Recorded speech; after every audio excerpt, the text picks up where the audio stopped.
안녕하세요. 임시연의 여행다방입니다. 자, 이번에는 가까운 여주로 나들이를 나왔습니다. 뒤로 보이시는 이 방계리 은행나무가 아주 노랗게 물이 들었습니다.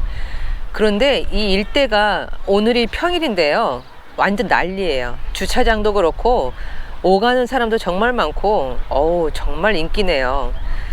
딱 한 그루의 은행나무가 있는데 이렇게 사람을 많이 불러 모으네요. 지금 아주 물이 잘 들었고 보시는 것처럼 나무가 굉장히 풍성해요. 옆으로 엄청 큰 나무인데 또 이렇게 옆으로 큰 나무는 또 처음 보네요. 자, 여러분들도 이번 주에는 아마 오셔야 될 것 같아요. 그래서 이번에는 이 방계리 은행나무, 그리고 또 강천섬 은행나무길, 또 실륵사, 이런 여주의 볼거리들을 한번 돌아보도록 하겠습니다. 자, 이번 두 번째 여행지는 여주 강천면에 있는 이 강천섬입니다.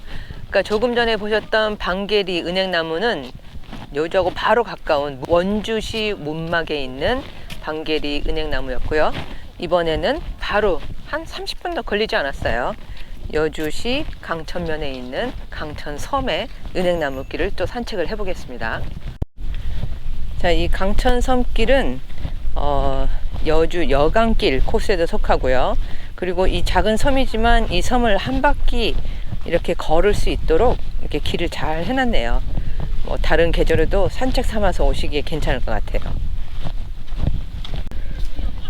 은행나무가 크지는 않지만 그래도 가을 분위기는 충분히 느낄 수 있는 곳이에요.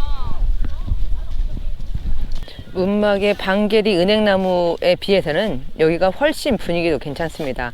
산책하기도 좋고요. 뭔가 좀 여유도 느껴지고요. 자, 이곳의 강점 하나는 바로 강가에 있기 때문에 또 이렇게 바깥으로 나가면 강가도 산책을 할 수 있어요. 시원한 강바람도 쏘이면서 여기 괜찮네요. 가족끼리 오셔도 걷기도 편하고 산책하기도 또 어렵지도 않고. 이 강천섬 은행나무길, 물론 은행나무는 바람이 불면 금방 떨어져 버리니까 그럴 테지만 다른 때라도 햇살이 좋을 때는 부모님들도 같이 오셔서 산책하기도 좋고요. 쉬어가기도 참 좋은 곳입니다. 이곳은 서울 가까이 있으니까 꼭 한번 나들이 와보세요.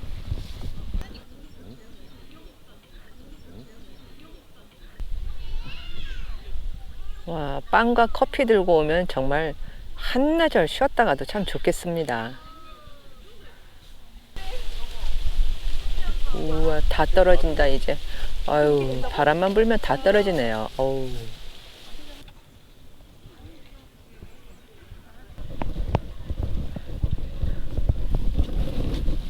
이 힐링센터 전망대는 한번 와 보셔야 될 것 같아요. 쉴 수 있는 의자도 있어서 앉아서 쉬기도 좋습니다. 이렇게 해서 여주의 이 강천섬 은행나무길도 걸어봤습니다.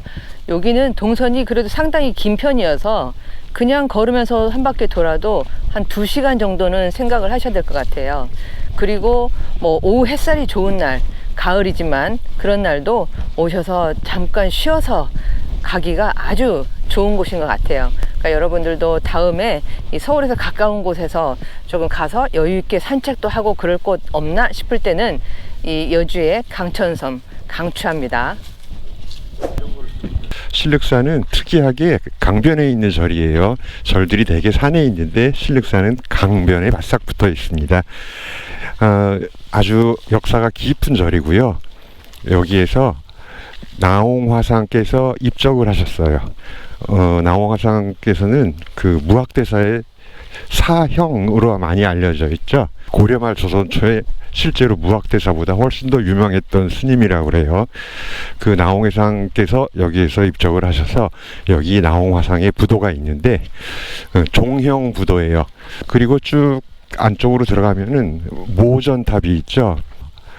특이하게 여긴 경기도에 모전탑이 있는 절입니다. 실륵사 탑입니다. 제가 아까 모전탑이라고 말씀을 드렸는데 전탑입니다. 그러니까 위에 이 탑신을 쌓은 게 정말 벽돌로 쌓은 거예요. 그러니까 돌을 벽돌처럼 깎아서 쌓은 게 아니라 벽돌을 흙으로 벽돌을 구워서 쌓은 거예요. 그러니까 전탑은 굉장히 그 시간과 공력이 많이 필요합니다. 그래서 우리나라에서는 실제로 전탑이 몇 개 없어요. 거의 다 그냥 석탑이죠. 자, 이거 아주 귀한 전탑입니다. 예, 이게 여기 왜 있냐면 예전에 그 고려 말의 대학자이시죠. 목은 이색 선생이 있는데 이색 선생님께서 아버지가 돌아가시니까 아버지의 비패를 이 신륵사에 모시고 신륵사에다가 이 뭐 대장경을 새긴 비석을 만들었다나 뭘 했다 그래요. 그래가지고 이 신륵사가 이색 선생하고도 인연이 있는 절이거든요. 그리고 이색 선생도 여기서 돌아가셨어요.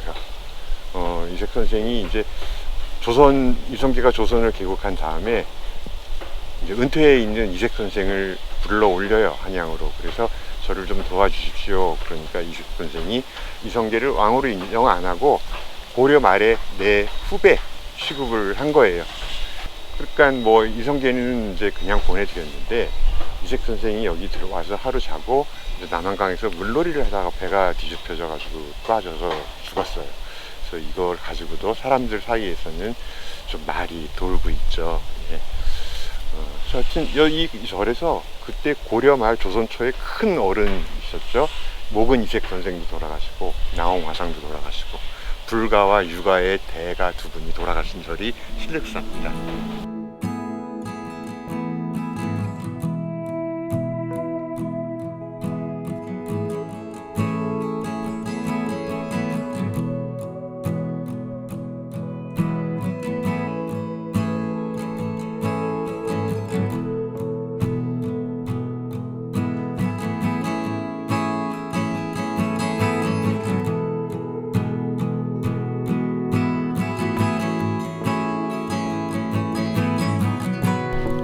지금 올라가는 소나무숲 계단이 나홍화상 부도로 가는 길입니다.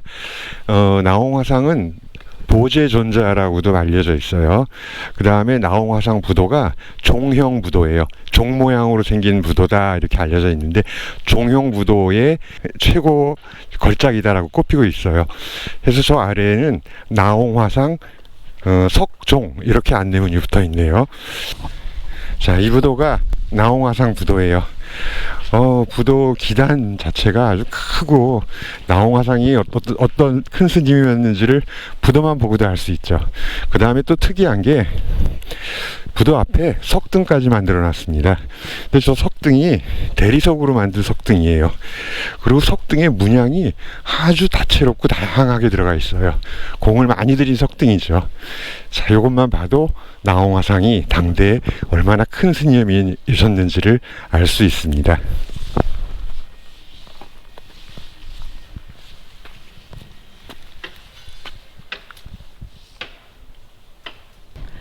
자, 이렇게 해서 신륵사까지 모두 돌아봤습니다. 이 신륵사는 이 휴피디님이 여러 가지 이야기를 해주셨기 때문에 이런 것들도 참고하시고 이 신륵사를 보시면 볼거리가 훨씬 더 풍부해지겠죠.